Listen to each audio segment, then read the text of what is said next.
Welcome to the Leadership, Impact, and Talent Podcast, where we spotlight leaders driving innovation across energy, technology, and infrastructure. I started my first business at age 8, and I was fixing bikes in the neighborhood for my friends. And so I'd like to think of myself as the visionary. I'm an ideas guy. I'm always thinking, always tinkering and adjusting. Leadership has to do with inspiring people, and it has to do with creating an environment where they can be successful. Probably the most important tool to me. Learned about how to treat people and how to treat myself, and learn some humility. Stay nimble, get a team around you so that you can focus in on what your core competencies are, which for you, you're a builder. So you need to go and build. You know, if you do the right thing and keep your clients at the center of what you're doing and measure that value, right? Make sure that you're delivering that. You know, a lot of other things will fall into place. What's that one piece of advice that you'd give? Work hard and don't take no for an answer. Don't let people tell you you will never make it. This has been said so many times. Find something you are passionate about. Today, I'm excited to welcome Tony Ranson, the president of Mehta Tech, Inc., a company known for pioneering innovations in grid monitoring solutions for the electric utilities sector. Mehta Tech delivers reliable fault recording solutions, phaser measurement capabilities, and multifunction data collection platforms that help utilities and grid operators enhance reliability, improve predictive maintenance, and maintain comprehensive situational awareness of the power system. Aside from being an awesome company, I've spoken with Tony a couple of times now, and he is definitely the epitome of a great leader. Tony, I'm very excited to have you here on the podcast. well, thank you, Greg. Don't know about the word great, but I do my best to try to help keep us in the right direction. Awesome, Tony. Well, hey, let's get into it. And let's start with today. All right. So as president of Mehta Tech, I know you've been with the company for over 40 years now. And that's a pretty rare tenure, especially in the tech industry. I know you've often said that your role is to stay out of the way and let the talented people do their jobs. How does that shape the way that you lead the company? Well, I mean, Greg, sometimes it's hard because you want to be very interactive and you want the developments and the work to happen organically as much as possible. So that's what I mean by trying to stay out of the way, because there's always going to be that view, well, he's the president, his decision is what goes. And first and foremost, when I'm wrong, I just admit it. Look, I'm wrong. So many times you have people that make a statement or want to do something, even though it's the wrong way, they'll go out of their way to try to prove that. And one of the things is look, I'm wrong. Do we have a better way? So we try to interact a lot, and in that sense, hopefully take the veil away, all of the curtains, the veils, all of the roadblocks that keep people from being creative in thinking, oh, he's the president, he's going to want it his way. So hopefully it takes that away so that we can all work together better. Yeah, I think the kind of the viewpoint of that hierarchy can sometimes limit creativity, and that's where you're getting at. So what are some effective measures that you're taking, Tony? I mean, you said having conversations with the team that help you break down that barrier and just like let creativity foster. Yeah, I mean, Greg, the big thing is, look, if I'm wrong, just admit it. And the same thing with everybody else is if they made a mistake, have the freedom to admit they made a mistake. Do we want that? No. But don't punish them for it. You know, just look, we all make mistakes. We're all human. What can we learn from that so that together we can go better, go forward better? Because at the end of the day, it's how do we all succeed, right? Sports fans, how do we get the win at the end of the day? And that's really what we're trying to do is how do we all get better and succeed at the end? Yeah, and I think it takes a bit of humility. I think that's what you were talking about, and maybe fostering that within the culture where, hey, mistakes aren't necessarily bad. Like we want the best product for our customer, right? We want to maintain a high level of performance in the industry, right? And so there's an element of maybe falling forward, if you will, right? Learning together and accepting mistakes as not, obviously not something that we want to have happen, but we understand that we're all human. And so that's been an element that's allowed you to kind of create that creative environment within Mehta Tech. Yeah, and you're exactly right, Greg. Do we want it to happen? No.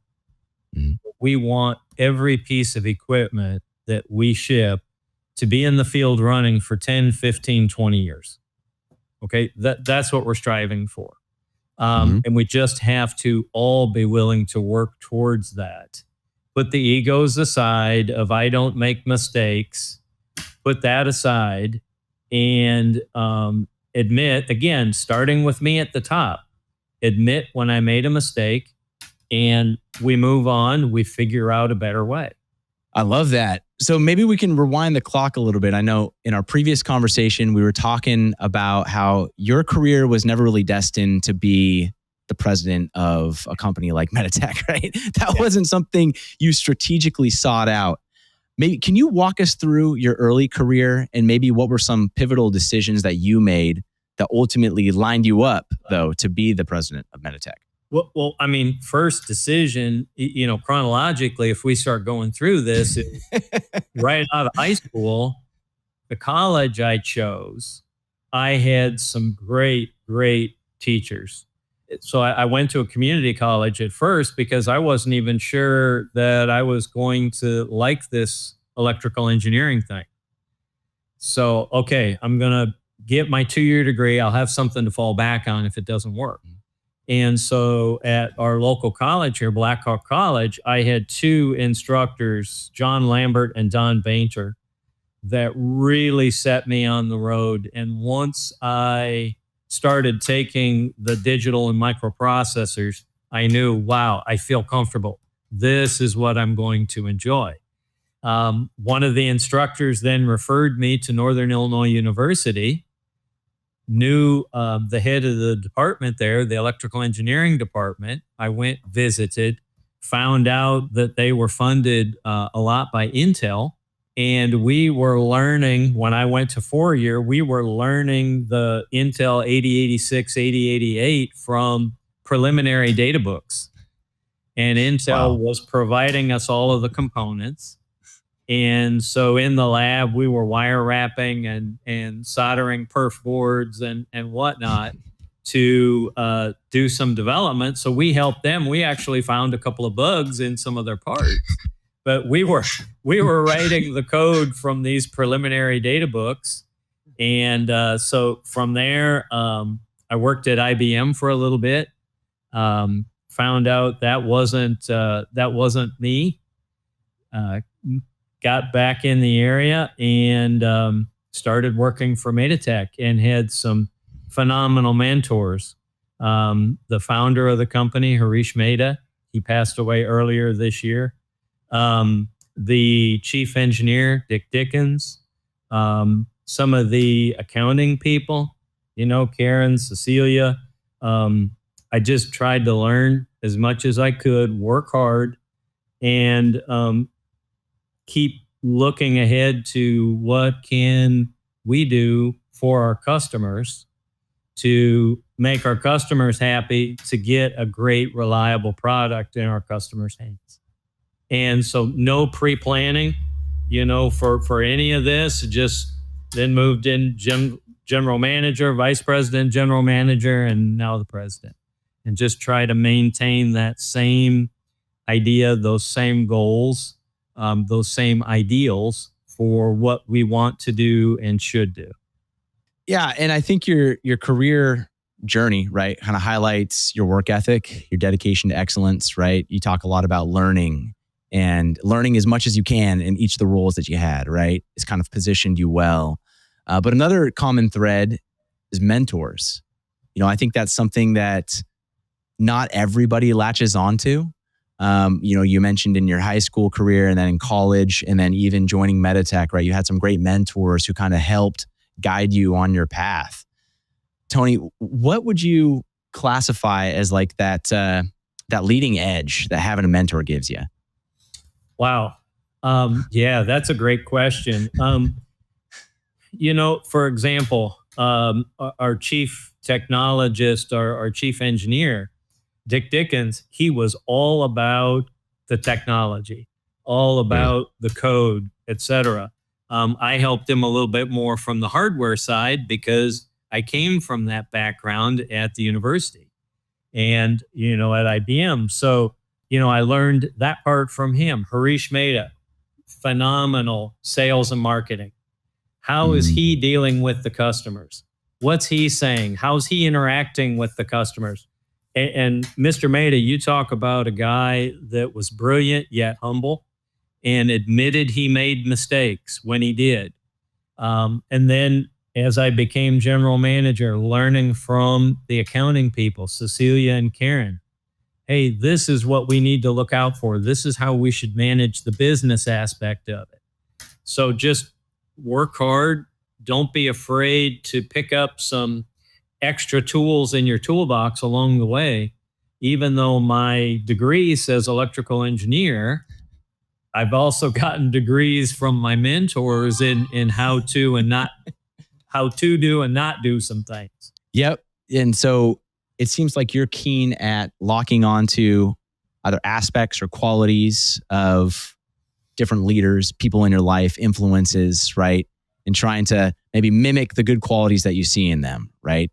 Sounds like Mr. Mehta, very, very keen on admitting when he was wrong, right? And that probably created that culture of openness that you now try to replicate in your own experience. Yeah, chief engineer Dick Dickens would admit, "Oh, I screwed this up. Hey, Tony, what can we do about this? Have you tried that?" And just work on it together and try to solve the problems and get what the customer wants and what they need. Now, what's interesting, Tony, is you have a technical background, right? And you jumped in and we're doing some hardware work. You've got your engineering background, your engineering degree. And what we tend to see is it's very difficult to bridge the gap, if you will, between the technical expertise and then the leadership side of the house. But you've kind of been able to bridge that gap pretty seamlessly. I was curious, what advice would you give to someone maybe earlier in their career who's trying to position themselves for a leadership position, has the technical expertise, but is trying to become, like the president of a company like Mehta Tech? Yeah. So if you've got that technical expertise, you got a great foundation. But you have to be able to listen to the customer, because the customer is going to teach you really through their actions and discussions what you should and shouldn't be doing. You think you've got this great technology idea, but if it doesn't sell or it doesn't translate into something the customers can actually use, they have a tangible use for, then you need to rethink it. Maybe it's just too early. We've had that situation here. I mean, don't completely throw it away. It just might be too early in the game for it. But focus on that. Listen to your customers. Listen to your coworkers, and work collaboratively to try to come up with the best solution you can. Perfection generally is not going to happen. Greg, you use the word excellence. That's what we target. We try to do an excellent job, because trying to get perfection is almost an endless chase. Love that piece of advice and the difference between excellence and perfection. What do you strive for? Accepting the fact that we're human. You also mentioned getting to the best solution, right? Which is also another cool one. Not necessarily my solution. I may think that my solution is very good, but no, the goal here is to get to the best solution for the team, right? Correct. Which is a very different environment to work in. Okay, cool. So I have some questions about Mehta Tech, because I know you all do a lot. Let's talk a little bit about what really differentiates Mehta Tech from the marketplace, right? I know that you deliver mission critical fault recording solutions, right? You're also delivering the advanced phaser measurement capabilities, multifunction data collection platforms. These systems kind of combine triggered and continuous recording, right? But one cool thing is that everything you're doing is designed and manufactured here in the US. So can you tell me a little bit about that and how that positions you and Mehta Tech to be like a premium deliverable of these services and products? So you're absolutely right. We've maintained and owned all of our IP. The only thing that we buy is a power supply that we get from a Japanese manufacturer. Otherwise, all of the circuit board designs, the software, the firmware, we own it. And we support it here in the US. We build it here in the US. So I feel like we've got more control over the things that we can control, right? We can't control that some stuff is stuck in customs for 6 weeks. But what we can control is if we own that IP and we find out one of our suppliers is gone 50 weeks lead time, like things that happened during COVID. Okay, we were able to adjust some of our designs, sometimes modify some of our designs in order to keep meeting shipments. That also then, you can take that multiple steps further into what happens when new technology is available. What happens when a company tells you they're going to be phasing out 45 nanometer technology, wafer technology is going to go away. So you have to, if you own your designs, you can make the necessary adjustments and improvements. It's different than, hey, I'm going to go buy this single board motherboard from overseas, or I'm going to go buy this analog input card from company N over there, or company X or Y. We're able to control that and make the adjustments necessary to maintain the flexibility of our design and the extensibility of our design. And so the word that I'm kind of hearing through everything that you were just saying is nimble, right? It gives you the flexibility, the ability to be agile or nimble to the, number one, the responses of the marketplace. But then also, I imagine it helps you be nimble when you're working with a client and maintain that customer focus. Correct. Somebody needs something, a little tweak here or there. We've got a better chance of doing it. Can we always do it? No. But we have a much better chance of doing it because we own all of the baseline firmware, software, hardware that we need. Right. And then does that have anything to do, or does it have an impact on delivery time as well? So through COVID, we did not miss a delivery. Wow. Serious. Did not miss one delivery through COVID. We missed delivery sometime in late 2021 or 2022 because one of our manufacturers wasn't able to get some raw materials. So, and during that time, we probably had 2 or 3 redesigns. Wow. Not complete blow up, start over, but some redesigns to work around some things. I got the best partner in the world. Our chief engineer right now, Audie. He's the best partner you could ask for. And that makes a huge difference. Yeah, that's awesome and incredible that you didn't miss any deliverables throughout the COVID time period when that was commonplace, right? And so, some of our suppliers, they're having cabinets painted and they couldn't get the cabinets to the paint booth because the COVID regulations in that county, or somebody in there had COVID and they had to shut it down. Even through all of that, our suppliers stepped up to the plate and we were able to make it work. That's awesome. That's awesome. And so then I know we take that and we look at the energy industry as a whole, right? It's not exactly a low pressure environment. It's pretty high stakes, right? You're dealing with sensitive information, dealing with probably relatively stringent delivery dates as well, right? If somebody's requesting something from you, they probably needed it last week. And so the sooner you can deliver something, the better. How do you approach decision-making as the president, right? When timelines are short and data, knowledge, right, is still evolving? That's tough. I don't think there's any one answer. Yep. We have a very good relationship with our customers. And when you run into some difficulties and you find out, hey, this supplier is going to be late, the example of the paint booth. So we were able to approach the customer and let them know, it's possible your shipment might get delayed because of this particular problem. It didn't, in that case, we were fortunate. But it is, sometimes we have to juggle some things. I've got a phenomenal staff. Step up to the plate. We need some overtime. We need a little bit extra work here. We need some extra work there. Hey, get on the phone, talk to the customer. We've sent you drawings for approval. Have you gone through the approval process yet? Do you have questions? Get on a call like this, a Teams meeting, a WebEx. Let's work through the questions you have, Mr. Customer, so that we can get past that hurdle and get the equipment into production. Yeah, that customer focus gives you an edge.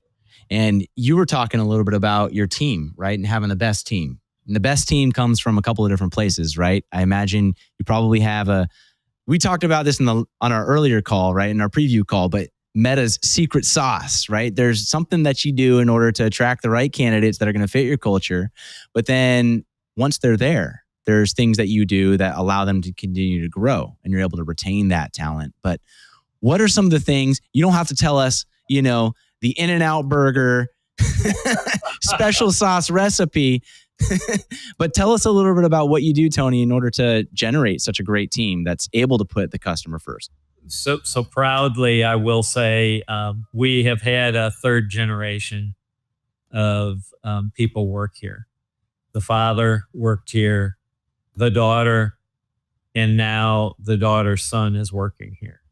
And the daughter's been here 30 years. So this goes back to shortly after I started when their dad and or grandfather was working here. But I think it's realized people are different. We all have different needs. And how can we adjust our schedules? How can we all work together within those needs and not get hung up on, oh, he took lunch for 35 minutes instead of 30 minutes. Or, hey, this person left it at 2:00. Well, what they forgot is that person didn't take lunch that day. Or maybe they came in a little bit early.